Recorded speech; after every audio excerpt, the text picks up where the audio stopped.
बच्चों आज मैं आपको हिंदी सेकंड का थर्ड चैप्टर संधि पढ़ाऊंगी। सबसे पहले हम संधि की परिभाषा पढ़ेंगे। संधि किसे कहते हैं? लुक एट द ब्लैकबोर्ड बच्चों। सबसे पहले हम पढ़ेंगे संधि। संधि किसे कहते हैं? दो वर्णों के मेल से उनके मूल रूप में जो विकार यानी परिवर्तन आता है उसे संधि कहते हैं। दो वर्णों के मेल से उनके मूल रूप में जो परिवर्तन आता है या विकार आता है उसे हम कहेंगे संधि। बच्चों परीक्षा में आता है जैसे संधि किसे कहते हैं, संधि का उदाहरण सहित बताओ, या फिर संधि दे देते हैं कहते हैं इसका विच्छेद करो। तो आपको यह भी पता होना चाहिए कि विच्छेद क्या होता है। संधि विच्छेद, संधि विच्छेद का मतलब क्या होता है?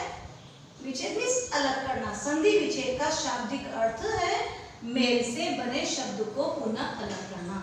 संधि विच्छेद का शाब्दिक अर्थ क्या है? मेल से बने शब्द को पुनः अलग करना, अर्थात जो दो वर्णों के मेल से जो नए शब्द हैं उसको पुनः क्या करना? पहले वाली स्थिति में लाना। दो वर्णों के मेल से बने नए शब्द को पुनः पहले वाली स्थिति में लाना विच्छेद है। जैसे मैंने लिखा नयन, अब नयन का हमने करा विच्छेद, ने प्लस अन, क्या करा? ने प्लस अन, तो ये क्या हो गया? नयन। ऐसे देवेंद्र, देव प्लस इंद्र, ये देवेंद्र हो गया।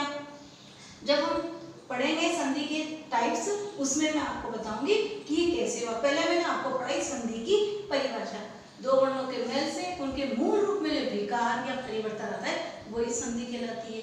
फिर मैंने आपको पढ़ाया संधि विच्छेद। संधि विच्छेद क्या होता है कि दो वर्णों के मेल से जो नए शब्द बनते हैं उनको पुनः पहले वाली स्थिति में लाना, वही विच्छेद कहलाता है। अब बच्चों मैं आपको जब संधि पढ़ा रही हूँ तो संधि में सबसे पहले आपको जो मैंने स्वरों को जो है उच्चारण सिखाया था आपको कि स्वरों के उच्चारण में जो कितने टाइप्स होते हैं, स्वर के भेद बताए थे आपको।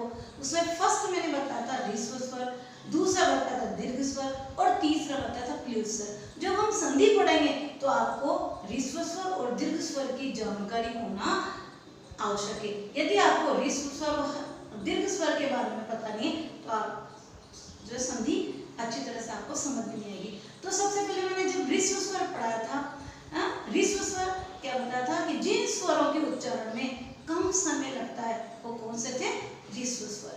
और दूसरा बताया था मैंने दीर्घ स्वर। इसमें ह्रस्व स्वर से क्या लगता है? दुगना समय लगता है, वो हो गया दीर्घ स्वर। और ह्रस्व स्वर के मैंने 4 एग्जाम्पल बताए थे आपको, अ, ई, उ और री। और दीर्घ स्वर में मैंने आपको बताया था आ, उ, ई, ए, ऐ, ओ और औ। बच्चों संधि पढ़ने से पहले आपको ह्रस्व स्वर और दीर्घ स्वर की जानकारी होना जरूरी है, क्योंकि अगर मान लो आप स्वर संधि पढ़ रहे हो, स्वर संधि की परिभाषा ह्रस्व और दीर्घ का आएगा तो आप सोचेंगे कि क्या है, इसलिए मैंने आपको संधि में पहले ह्रस्व स्वर और दीर्घ स्वर समझाया। अब हम संधि के भेद पढ़ेंगे बच्चों। संधि के कितने भेद हैं, कितने टाइप्स हैं? 3 प्रकार की संधि। पहली हमारी स्वर संधि, व्यंजन संधि और विसर्ग संधि। फर्स्ट जो हम पढ़ेंगे स्वर संधि पढ़ेंगे। पहले मैं आपको स्वर संधि भी समझाऊंगी, फिर ब्लैक बोर्ड पे समझाऊंगी। देखो बेटा, स्वर संधि, स्वर नाम से पता लग रहा है इसमें किसका मेल होगा? दो स्वरों का। दो स्वरों के मेल से शब्दों में जो विकार आता है उसे कहेंगे स्वर संधि। यानी स्वर संधि में जो है किसका होगा? दो वर्णों का ही मेल होगा। दो स्वरों के मेल से शब्दों में जो विकार आता है उसे स्वर संधि कहते हैं। यानी स्वर का स्वर में से विकार होगा। जैसे बोर्ड पे देखेंगे आप, पहला हम टाइप पढ़ रहे हैं स्वर संधि। हम पढ़ रहे हैं स्वर संधि। स्वर संधि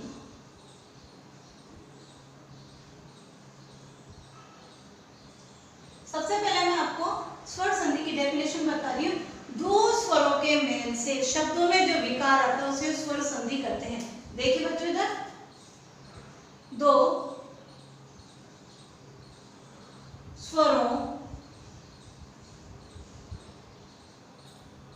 स्वरों के मेल से मेल से, दो स्वरों के मेल से शब्दों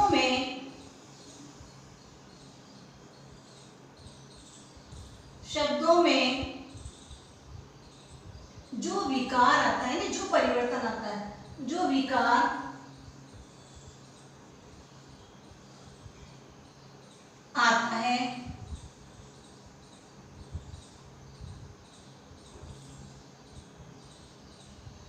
है उसे क्या कहते हैं? स्वर संधि। उसे स्वर संधि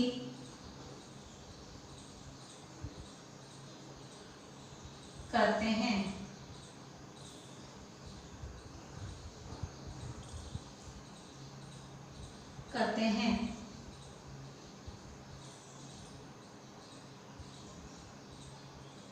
फर्स्ट देखेंगे एग्जांपल।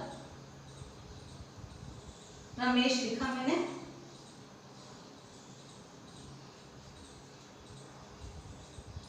रम प्लस आ प्लस ईश।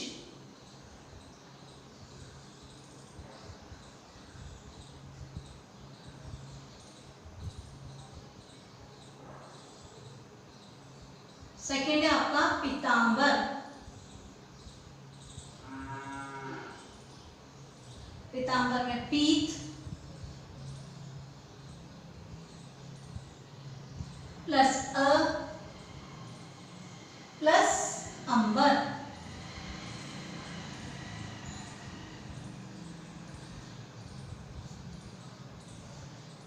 जो बोर्ड की तरफ देखेंगे, स्वर संधि दो स्वरों के मेल से शब्दों में जो विकार आता है उसे स्वर संधि कहते हैं। स्वर संधि में जब हम विच्छेद करेंगे तो स्वरों का ही जो है मेल करेंगे और उसमें विकार आएगा। अब देखो रमेश, रमेश में क्या है? मैंने क्या लिखा? रम। ये म क्या है? स्वर रहिते। रम जमा आ जमा ई, ईश। अब देखो यहाँ पर हमने ये म, क्या ये म में क्या शामिल है? क्या शामिल है? अ। क्या शामिल है? अ। तब यहाँ पर देखो रमेश, यहाँ पर आ गया आ। क्या आ गया? आ और ये ई। आ और ई मिलके क्या बनेगा? ए बनेगा। क्या बनेगा? ए। तो आपका क्या हो गया? ये देखो इसमें क्या शामिल है? आ। तो ये आ और ई मिलके क्या बनेगा? ए बनेगा। इसलिए हो गया रमेश। अपन को ये ध्यान रखना है कि जब हम संधि का विच्छेद करेंगे तो क्या करेंगे? जब पहले शब्द का लास्ट वाला वर्ण और दूसरे शब्द का पहले वाला वर्ण, उन दोनों को हम देखेंगे। जैसे इसमें करा पी, देखो यहाँ पर क्या था? रमा प्लस ईश हो गया। ये म मैंने क्या कर दिया बच्चों?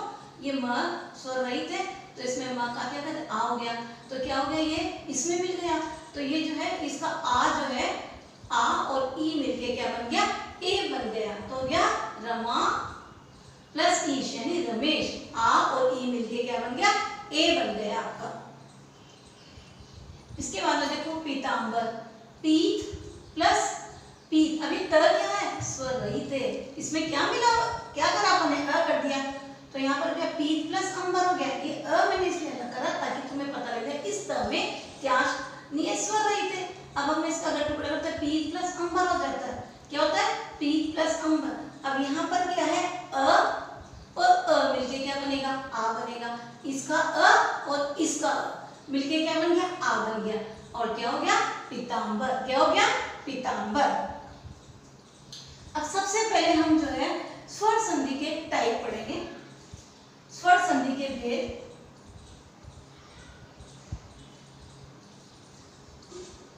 स्वर संधि,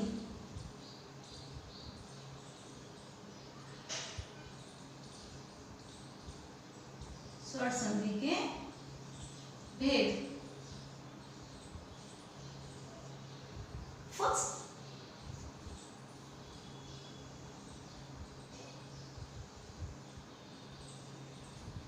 फर्स्ट दे रखिए 5 टाइप से। इसके फर्स्ट है दीर्घ,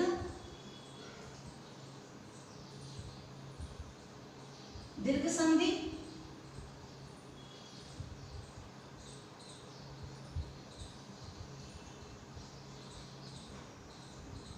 सेकंड आपकी है गुण संधि,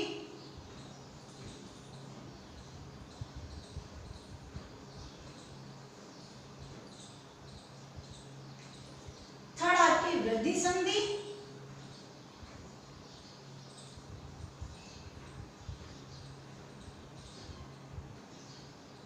वृद्धि, इसके बाद में है यण,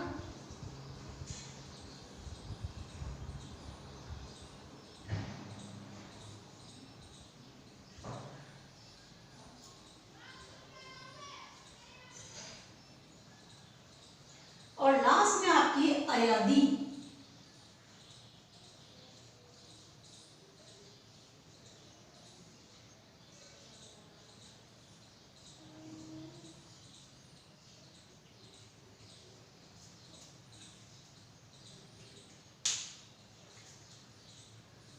स्वर संधि पढ़ाई मैंने। स्वर संधि के 5 भेद हैं। सबसे पहले हम पढ़ेंगे दीर्घ संधि, गुण संधि, वृद्धि संधि, यण संधि और अयादि संधि। आज मैंने संधि किसे कहते हैं ये पढ़ाया, संधि विच्छेद पढ़ाया, संधि के जो भेद है 3 टाइप्स वो मैंने पढ़ाए और स्वर संधि के भेद पढ़ाए। अब स्वर संधि के जो भेद हैं उसके डिटेल्स हम नेक्स्ट क्लास में पढ़ेंगे।